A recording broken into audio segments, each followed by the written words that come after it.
The future is coming. So how do you think about the future? There's so many ways to think about the future. I look at movies and literature, for instance. Last year, 2019, was the futuristic setting of the dystopian novel and movie Blade Runner, the movie based loosely on the Philip K. Dick 1968 novel, Do Androids Dream of Electric Sheep? In LA, where it was always raining, very dystopian. And go back to Back to the Future Part 2, Marty McFly goes 30 years into the future and ends up in a really dystopian 2015. And then goes back to 1985. It just gets a little muddled, but yeah, that didn't happen either. I remember reading a science fiction novel years ago when I was a kid that foretold the end of the world when almost all the water on the planet evaporated and the oceans pretty much dried up.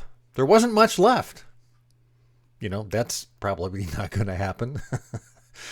At least not while humans are still around. And then, there's the Jetsons. That's kind of a positive outlook on the future. A future with flying cars and robot maids and where everything is pretty much a push button away. And George Jetson was always getting in trouble because he was always making the wrong decision at work, and his boss always wanted to fire him, and he never did. He ended up promoting him pretty much all the time. So how come we didn't end up with any of those futures? I wonder. We just have today. Well, actually, a future would start tomorrow, or maybe 5 minutes from now. Anyway, hey, it's Tim Patterson. This is Trade Show Guy Monday Morning Coffee. You can find me online at tradeshowguy.net. Everything you want to find out about us here at the company, Trade Show Guy exhibits, the books I've published, the freebies I got. Find an exhibit. It's all right there. tradeshowguy.net. The podcast, the video version of it are always embedded there as well. I grew up reading science fiction, Ray Bradbury, Philip K. Dick, Isaac Asimov, Harlan Ellison, Arthur C. Clarke, Paul Anderson, so many others. And frankly, science fiction is a great way to imagine what a future world might be. Instantaneous or almost space travel, worlds spread throughout the galaxy like in Star Trek or Star Wars. But it always comes down to the story, doesn't it?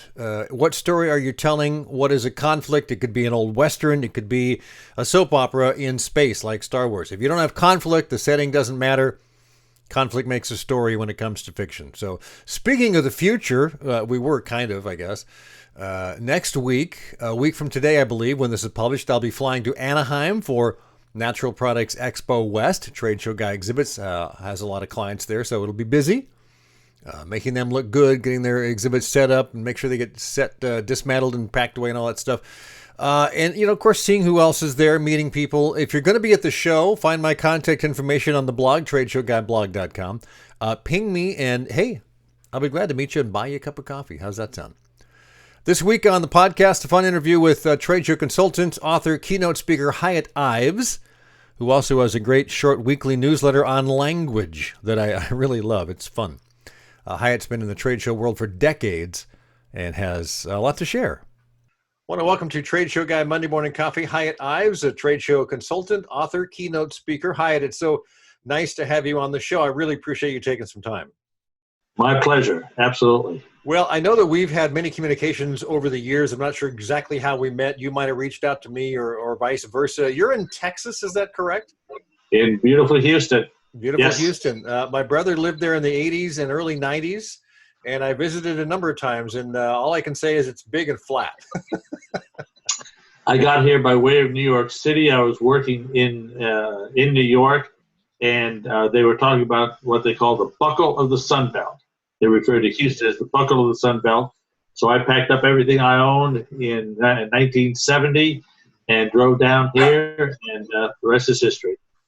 Well, there you go. So I want to talk about a couple of things that you do. You do a newsletter, which I really enjoy. I'm not sure if you have an actual name for it, but the subject comes up different things, like what was the Mondegreens thing you had the other day. Yes. It's all about words.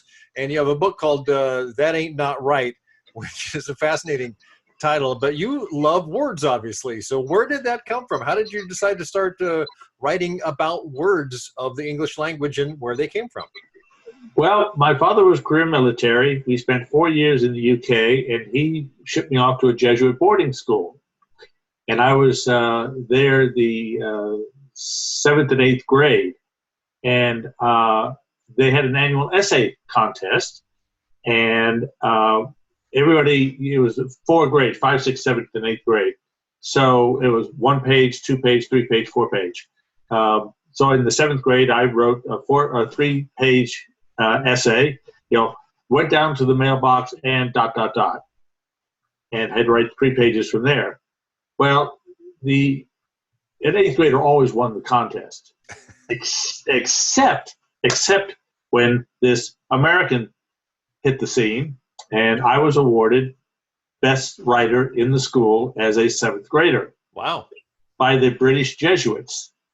You must have felt pretty good about that.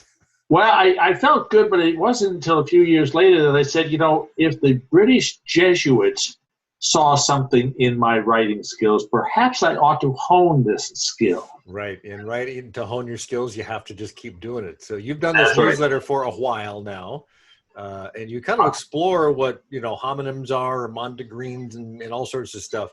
And it's really a fun newsletter. So tell me about the newsletter a little bit. Well, in mid-October of 2016, I had to do an introductory keynote about myself to a networking group. And it was a large group. There were about 50 people there. And rather than say, I'm Hiett Ives, blah, blah, blah, blah, blah, blah, I said, I'm going to talk about the use and abuse of the English language, and wove my story into that. And one of my business associates was in attendance. He said, you have to capitalize on that. He said, I'm going to teach you how to use MailChimp. I want you to come up with 50 names. And I said, 50? Well, so in late October of 2016, I put out my first That Ain't Not Right newsletter to 50 people. And the one that went out this past Tuesday morning went to 776 people. Wow, you're almost at 777. That's like being in Vegas and winning. Yeah, almost as good as 88. There you go. So you got that book. You've got That Ain't Not Right. You've also got a book on 88 successful event strategies, which I presume you talk and you do some trade show consulting. So I'm curious to learn a little bit more about what you do around the trade show world and how long your association with that industry has been. Where'd that come from? Well, I like to use the fact that it's 4 decades, because people, that's a long time. You don't want to say it's over 40 years. So I've been in the business for four decades. Right. And I started on the corporate side of the ledger, and I was working for a company that had a trade show here in Houston, and they had a 20 by 20 booth, and I was low man on the totem pole. And they said, go ye surf and set that thing up and make it happen. Mm-hmm. Well, I like to work with my hands, and I got down there, and I met a British gentleman who was in the industry, and of course I have affinity for Brits. So he and I struck up a conversation. He said, business to business marketing is a really great thing, and business to business trade show marketing is an even greater thing. So I said, okay. So I started to hone my skills in that area, and a few years later went to work for one of the world's largest oil equipment manufacturers, who has plants all over the world.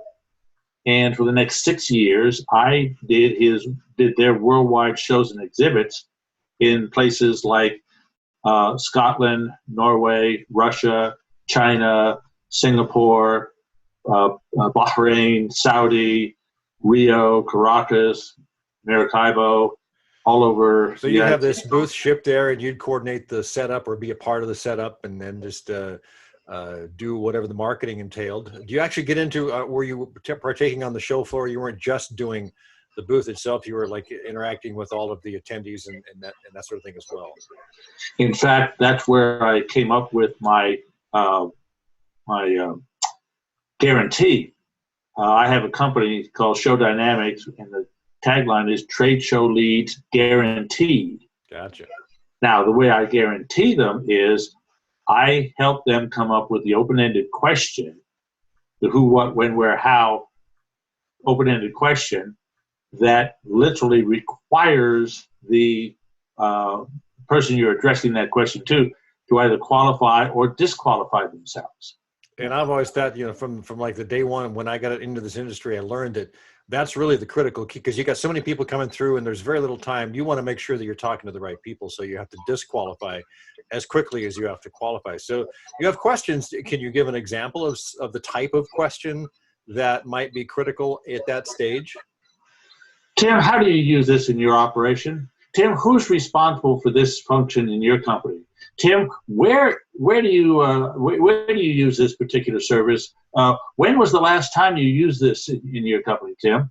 Have I got them all? How? You've got a few when, there. where? You're going. So obviously, if they're not involved or there's not something they're going to do, they say, that's not what we do. So you know right away that they're not a potential client. But if they say, well, and they start to answer the question, then you can move on from there. Which is very interesting. So I think that's really important. You got to figure out, are they going to buy? Are they the decision maker? Do they have a budget? What's their schedule for buying? That's all part of the ongoing conversation, I would presume, something like that. Well, yeah. But I have the ability to come up with the succinct, open-ended, because there's no hello, how are you? How's the show going for you? Hey, come on over and see my widgets. It's hey, when was the last time you used this? Where do you use this? How do you use this? What application do you have for this? Once I teach my client or guide my client into using that, and the guarantee comes with the fact that I have to be on the trade show floor, because even if they're bumbling idiots, in fact, I'll give you a perfect example. The vice president of a major corporation, worldwide corporation, hired me, and I did a number of shows for them. And we had a corner booth at one show, and I was asking my open-ended questions on one aisle. He was on the other aisle. Can I show you my widgets? Come and look at my widgets. Are you having a good day? Yes. Whatever. But he was not comfortable. As you know me, I'm a very shy, retiring person. It takes a lot to talk out of my shell. He was one of those people, and he could not bring himself. He was smart enough to bring me into the picture to make it happen for his salespeople, but he knew that wasn't his comfort zone. Right. So it's funny. I've also had the president of a company who went the other direction. I'll stand out on the aisle and try to make eye contact with somebody 10 or 15 feet down the aisle. Hey, how do you use this? Well, he'd get a little further out in the aisle and hit the people 25 feet down the aisle. So he was really reaching. Oh, yes, yeah. yes. So when you consult with clients, do you train them ahead of time? Is it some sort of system to where you do it online? Do you meet them in person, and then you are part of the show when they actually go to the show? Is that how that works? Yeah, exactly. One client, I did not meet them until I met them on the trade show floor at the Javits Center in New York. They were from Jersey. I was from Houston. I forget how we got put together, but we worked for 6 months in prep for that show. And, once we were on the show floor, it was, I had trained them well enough that they knew what they were doing, and, they were very successful. So, Hiett, a couple more questions, then we'll wrap this up.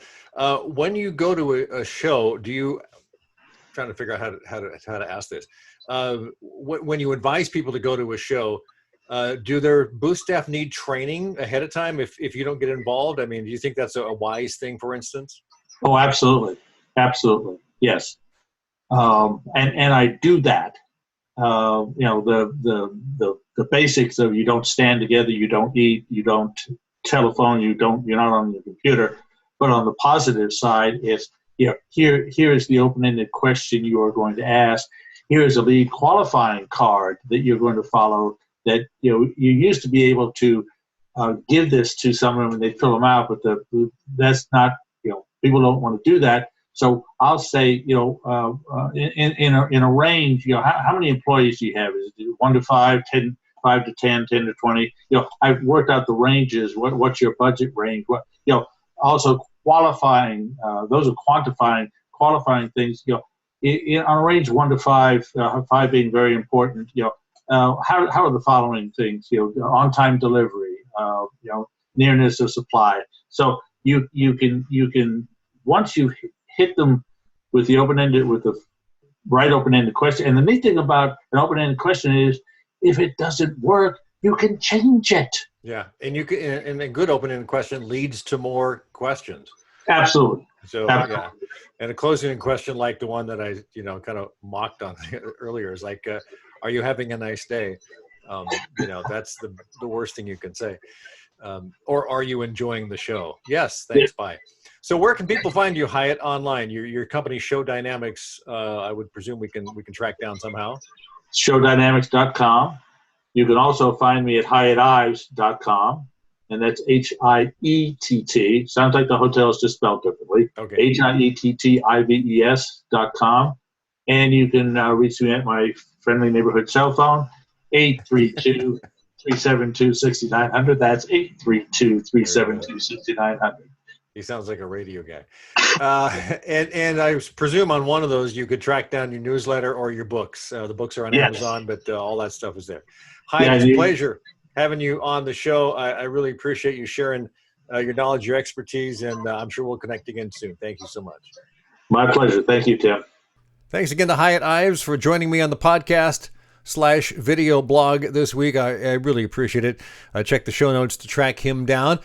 Trade show tip of the week, based on a blog post I did in just the last couple of weeks. There are some unwritten rules of trade show performance or etiquette, whatever you want to call it, that you should adhere to.